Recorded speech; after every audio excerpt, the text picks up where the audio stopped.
Al-Qudous, or the holy, the most holy. Qadasa. This root in the Arabic language means purity and blessings. Al-Qadas. Al-Qadas is the container of water which is gonna be used in wudu or in ghusl, to take a shower with. But if it's a container of water that will be used in cooking, for example, it is not called qadas. It is called qadas because the water in it will be used in purification. It's called qadas. Bayt al-Maqdis, the house of Maqdis, which is Jerusalem, is called Bayt al-Maqdis. It means the place where people can wash their sins. And also the place of blessings. We said purification and blessings. Al-Qiddis. Qiddis, which means saint. In Islam we call it Wali. Wali Allah al-Salih, bin awliya Allah al-Salihin. Also the name Qiddis is also valid, by the way. The name saint is okay, by the way. But because most of the usage of this word is by Christians, Muslims started to take another word. But the word Qiddis is still okay in Arabic language. Qiddis means a person who is extremely pure and extremely blessed. It's called Qiddis. So Allah is Al-Qudous, the most holy. The evidence on the name Al-Qudous is that it is mentioned twice in the Quran, once in Surah Al-Hashr and the other one in Surah Al-Jumu'ah. In Surah Al-Hashr, هو الله الذي لا إله إلا هو الملك القدوس السلام المؤمن المهيمن. He said those two verses have 14 names. Listen to them.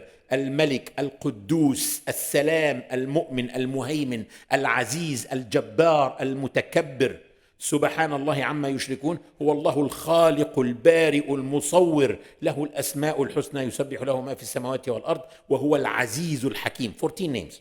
One of them is Al-Qudus, the Holy One. In Surah Al-Jumu'ah, يسبح لله ما في السماوات وما في الأرض الملك القدوس. The two times when Al-Qudus came associated with Al-Malik first. Once came Al-Malik Al-Qudus Al-Salam, and in Al-Jumu'ah came Al-Malik Al-Qudus Al-Aziz. But it always came with Al-Malik, the sovereign king. What is Al-Qudus? Qudus, we said, the Holy One, and the word itself in Arabic means the purification and blessing, which means that Allah is perfect, pure from any shortcomings, pure from any weaknesses. Like weaknesses free, shortcomings free. He is the epitome of all of his attributes. He is actually the source of his own attributes. Al-Qudus, or the most holy, means that he is the source of purity and the source of blessings.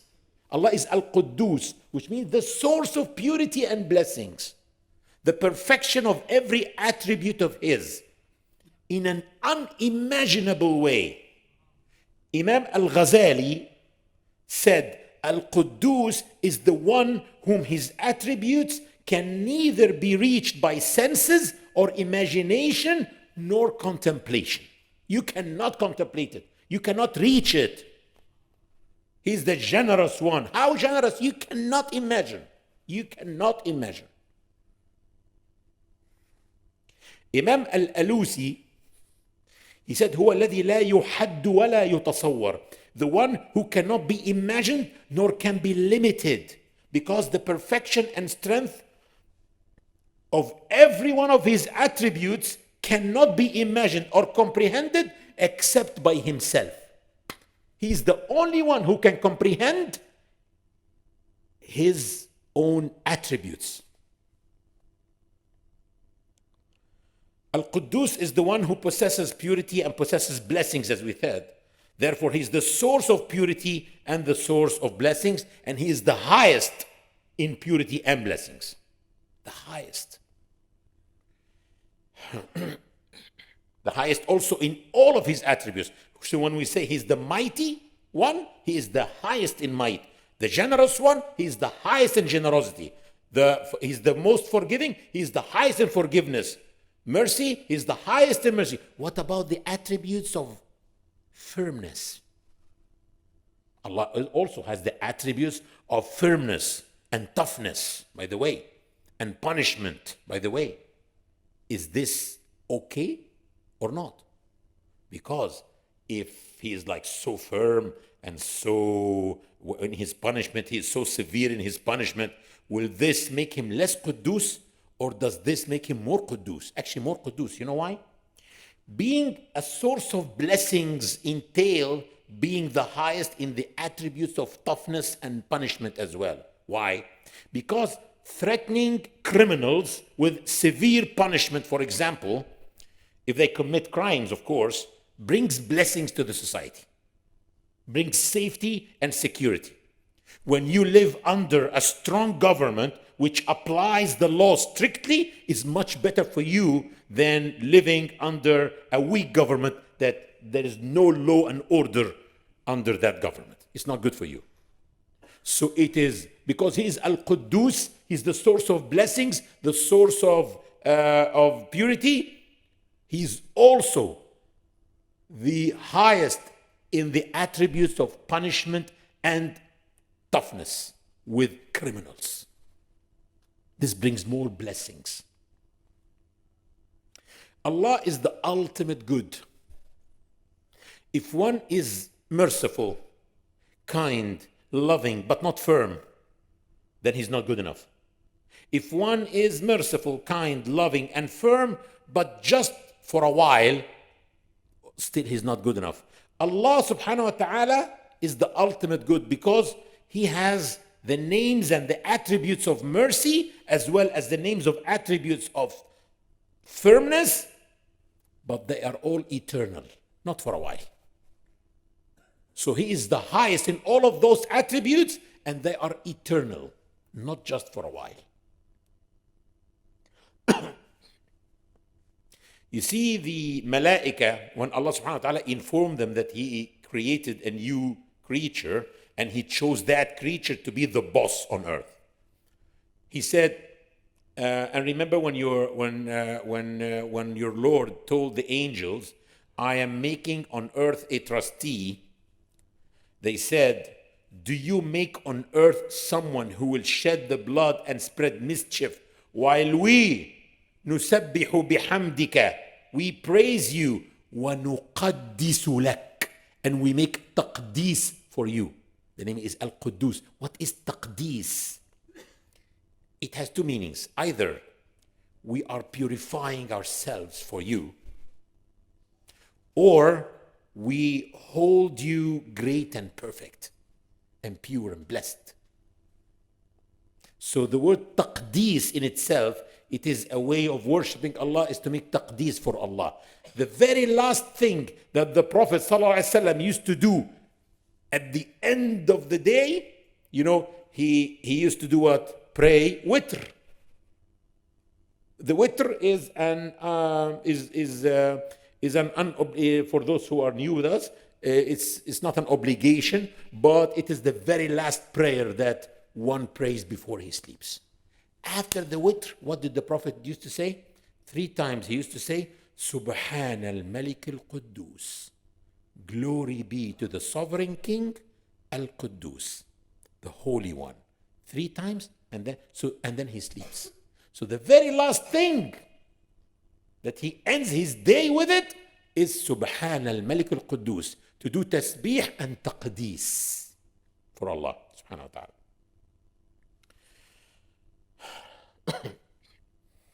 Allah sometimes in the Quran, you feel that he's very angry of people who assert things for him, like having a son, having a wife, you know. So in Surah Al-Baqarah, he said, وَقَالُوا اتَّخَذَ اللَّهُ وَلَدًا سُبْحَانَهُ بَلْ لَهُ مَا فِي السَّمَاوَاتِ وَالْأَرْضِ كُلٌّ لَهُ قَانِتُونَ. They have asserted God has a child.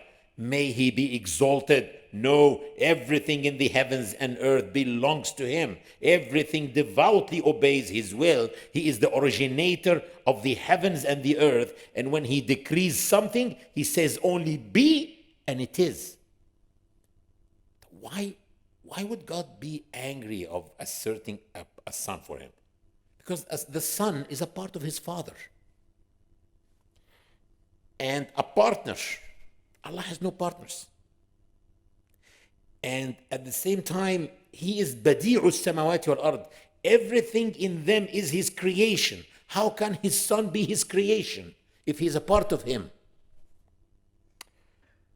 And it is like disrespect for Allah.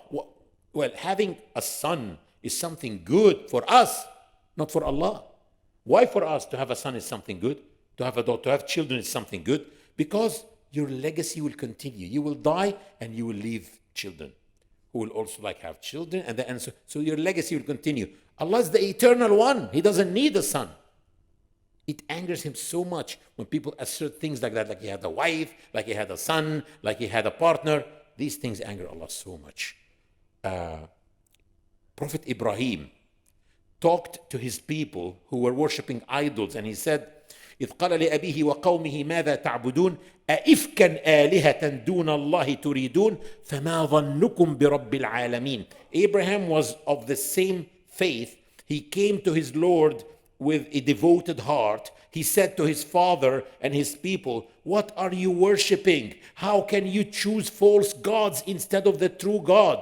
Listen to this. So what is your opinion about the Lord of all the worlds? What is your opinion about God? This is very important. What is your opinion about God? What do you think of your own Lord? How can you ascribe for him partners or a wife or a son? Do you think that he needs them?